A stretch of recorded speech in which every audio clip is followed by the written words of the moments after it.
Welcome to the Odyssey Project.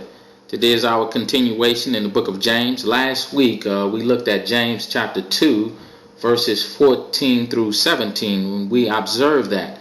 We're going to continue on because James chapter 2 verses 14 through 17 continues over to verses 18 through 20. Actually, it goes all the way over to verses 26, but we're taking parts of it at a time and we'll bring it as a whole at the conclusion of our observation process while we move over into interpretation. In the last segment we said that James' letter was to the 12 tribes that were scattered abroad, which were Hebrew Christians outside of Palestine. We know this because we read chapter 1, those of you who had read it. So it's important to know some of the historical context and content of why James wrote the letter. We know that they were experiencing persecution during that time, and a lot of their faith was tested. And this is what James is going to address. Throughout the whole of his epistle, James develops this theme of characteristics of true faith. We talked about that in the last segment. We also talked about James challenging these believers to examine the quality of their faith in terms of their life instead of just words. And finally, the purpose, the whole agenda, is genuine faith will produce real change in a person's conduct. Now, this is the whole of the Bible, the book of James. Not only conduct, but character. And the absence of change is a symptom of what we call dead faith, meaning no faith at all, or not saving faith. So we're still in the observation process of James chapter 2. We started out at verses 14 through 17, and now we're going to observe chapter 2 verses 18 through 20. So let's read it. It starts at verse 18. But some will say, you have faith and I have works. Show me your faith apart from your works, and I will show you my faith by my works. You believe that God is one. You do well. Even the demons believe and they shudder. Do you want to be shown, you foolish person, that faith from works is useless? Let's read it again.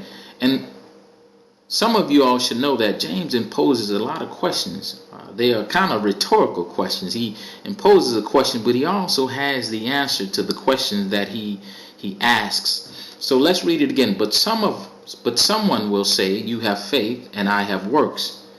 Show me your faith apart from your works, and I will show you my faith by my works. You believe that God is one. You do well. Even the demons believe and shudder. Verse 20. Do you want to be shown, you foolish person, that faith apart from works is useless? He starts off with a conjunction, a contrasting conjunction, but. This forces us to go back and look at verses 17. And it says in verse 17, if you all have your Bibles before you, it says, even so, faith, if it has no works, is dead, being by itself. Then he goes on to say in verse 18, but someone will say, and his argument is this. There are going to be some people that's going to say, remember that word say, that saying word always comes up.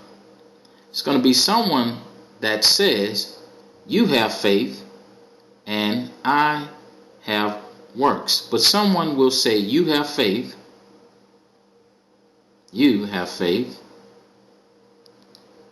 and I have works. Show me, this is key, we're in observation, your faith apart from your works. So basically what he's observing is there are going to be some people that says I have faith, and then there are going to be some people said I have faith and my works is a demonstration of the faith that I have. In other words, this is what he's saying. And then what he's saying is show me your faith apart from your works. So there is this idea that there is a faith that produces nothing. Let's write this at the bottom. Let's look at number 1. There is this idea that there is a faith that produces nothing. This is the argument. There are two arguments there. One is saying there is a faith, there's this idea that there is a faith that produces nothing, and this other idea is saying that faith will always produce something.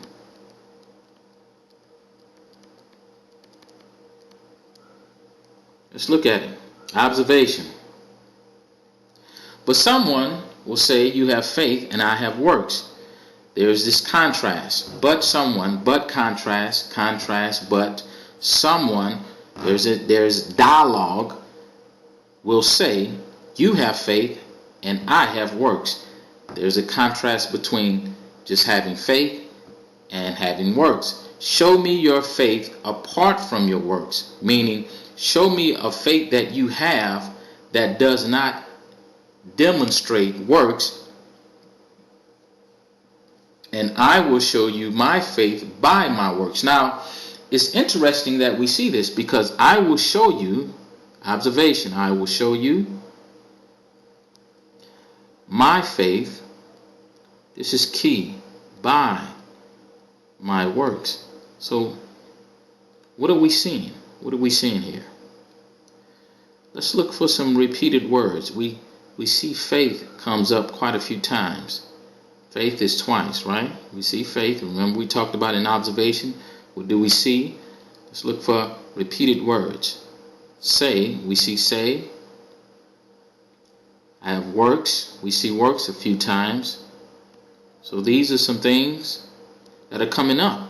We see faith. We see say. We see works.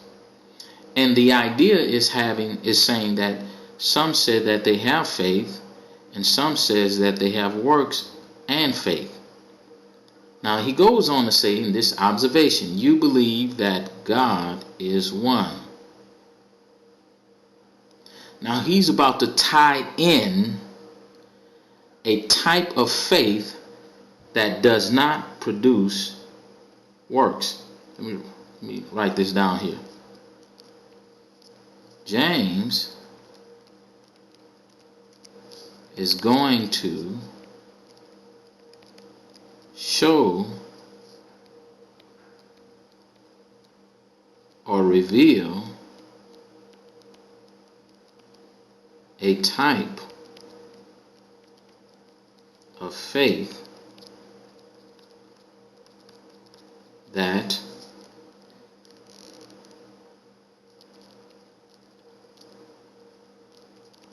has no works. Now we still seeing this works come up, and we haven't even explained it yet. And I'm not going to explain it because we're observing the text. I don't want to get ahead of myself. James himself, he will explain what these works are. He haven't explained it yet, just to let you all know. So if you read verses 14 through 17 and you thought verse 15 and 16 was James' explanation of works, you got it wrong. That was an example that he was trying to bring home concerning what he was actually saying. So he says, you believe that God is one. This is the person, observation, this is the person who is you. You is the person that someone says, you have faith and I have works. This is the person who believes that you can have faith apart from works. Faith, you remember this? Faith apart from your works.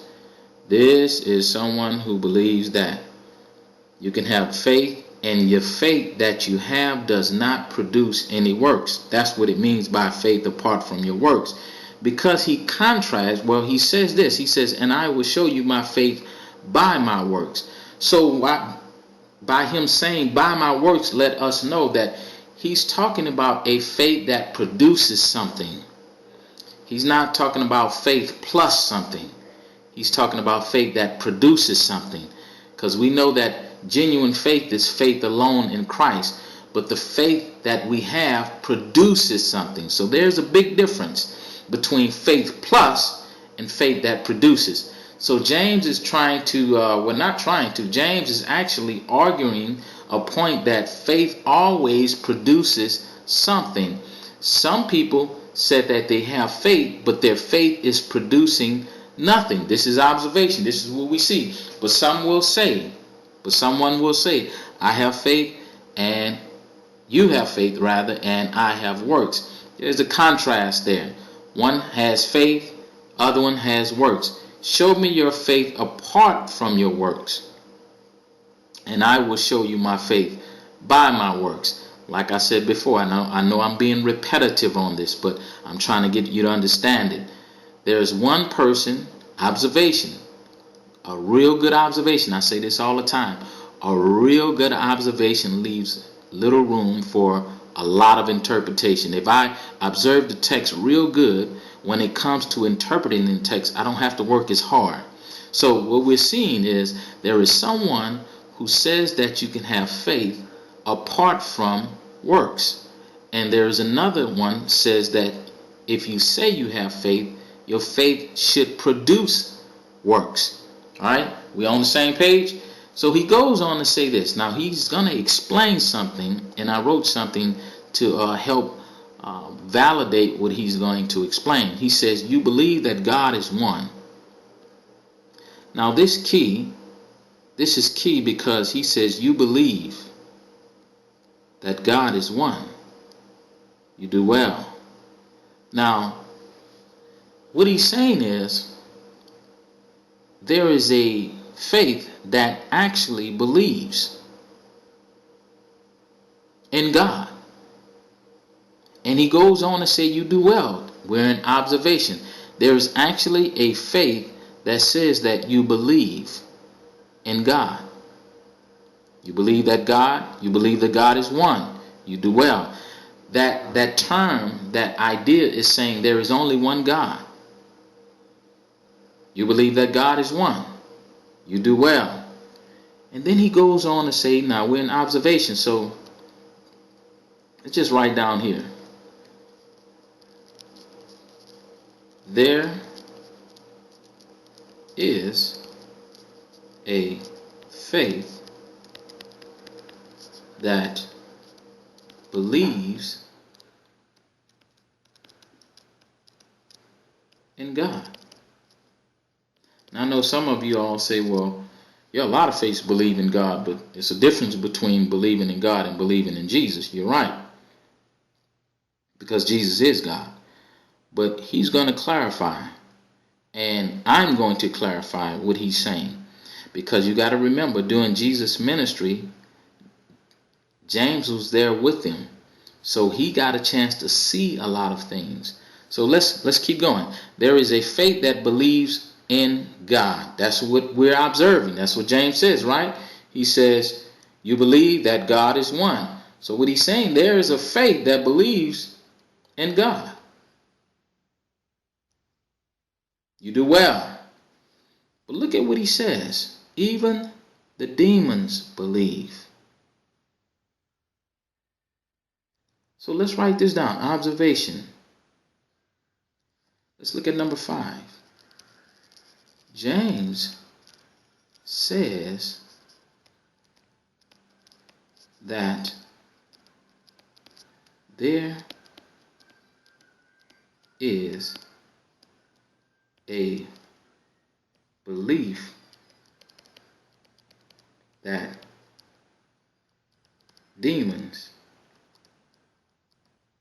have in God. That's what he said. He says there is a faith that demons even believe. So let's write another one down here.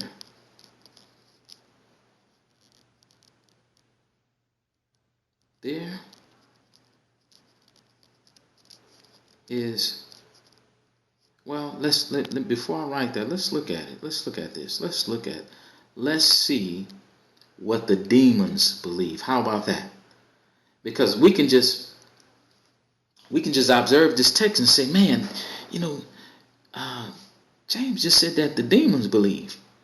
But if we don't know what the demons believe, we don't know what kind of faith that is that the demons have. So let's look at a passage where the disciples was with Jesus and they encountered some demons.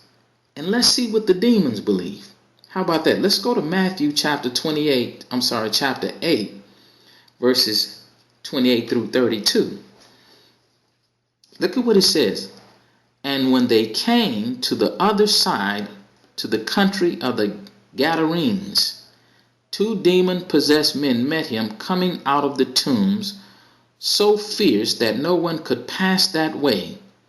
And behold, they cried out, "What have you to do with us, Son of God?"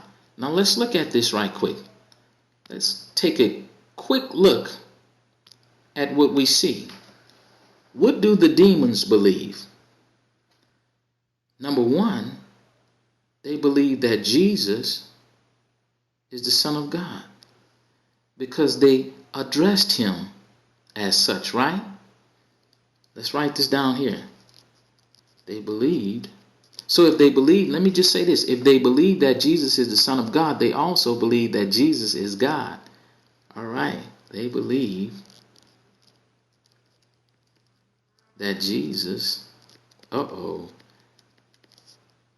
is God.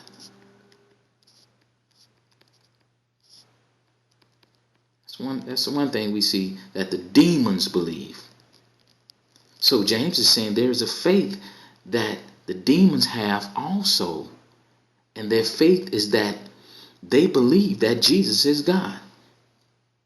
Look at what else they believe. It also says, "Have you come here to taunt us before the time?" Torment us. So they also believe, look at what it says, "Have you come here to torment us before the time?" They also believe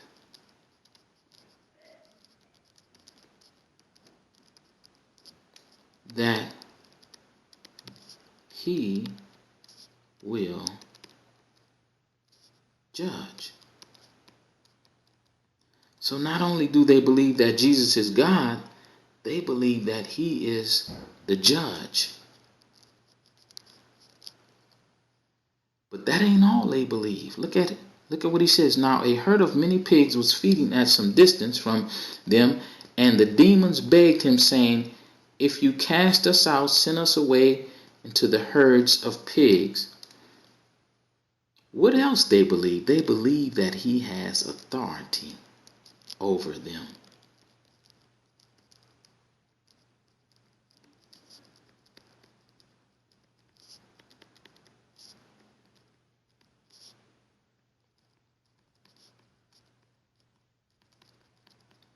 They believe that he has authority over them. So if that's what the demons believe, I need you all to see this. They believe that Jesus is God. They believe that he will judge. He's the God who will judge. And they also believe that he has authority over them because they asked him to be cast into the pigs, the swine. So he has authority to execute judgment. That's what the demons believe. They believe that he is God because they called him the Son of God. And they also believe that he has authority. That's why they asked him over them. That's why they asked him to cast them into the swine. So these are the things that the demons believe. So let's look back at this observation. But someone will say, you have faith and I have works. Show me your faith apart from your works, and I will show you my faith by my works. You believe that God is one, you do well. Even the demons believe and shudder. This is an idea of they have a fear of who God is. They believe that he is God, Jesus. They believe that he executes judgment, and they believe that he has authority over them, and there is a fear. Let me show you the fear here. And when he came to the other side, to the country of the Gadarenes, 2 demon-possessed men met him coming out of the tombs, so fierce that no one could pass that way. Now it shows how fierce they were. They were fierce and mighty. And behold, they cried out, what have you to do with us? That demonstrates a reverence and a fear of Christ. Now these are demons who were so powerful, who were so fierce that people would not even pass that way. But when they was engaged with Jesus, they cried out into, check this out, into fear and into reverence of who he was.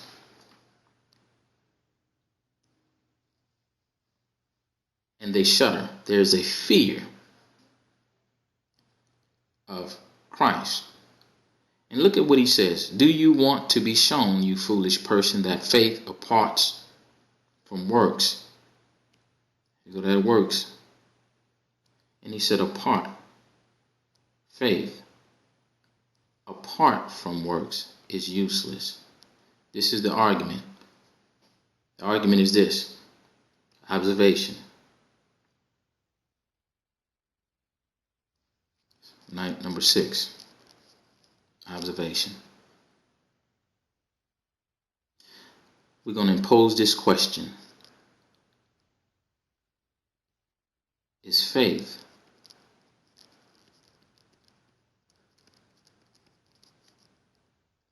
apart from works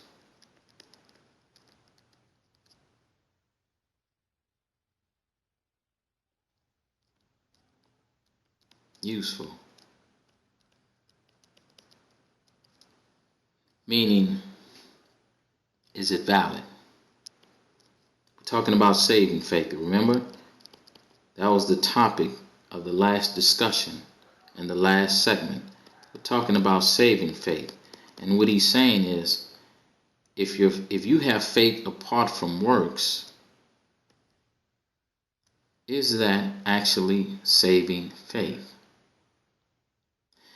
And this, we're going to put the last one out here. There is a faith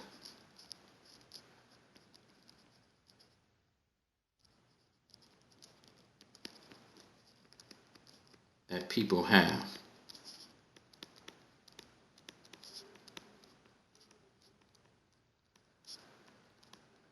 But the question is,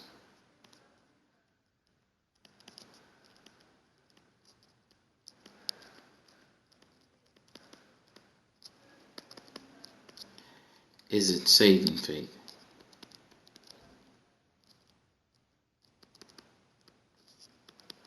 That's the question.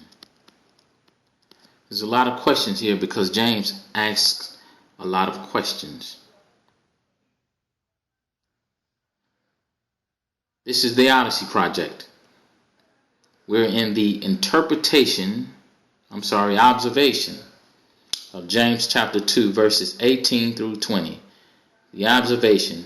And what's on the table is this question. This is what we do know. There is a faith that exists. But could it be the faith of the demons is the question. Or is the faith is there also a faith that is saving faith? So basically you have two different types of faith. You have a faith that the demons also have. This is what we see. And also you have a faith that is of a saving faith. And this is what we see as well.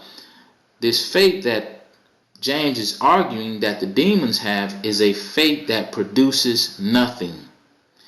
The faith that James says that is saving faith is a faith that produces something. That something is good works or works. Now, we still have not touched on what those works are, and we are not going to touch on them until James touches on them. This is the Odyssey Project, James chapter 2, verses 18 through 20. Observation. You have a good day. Bye-bye.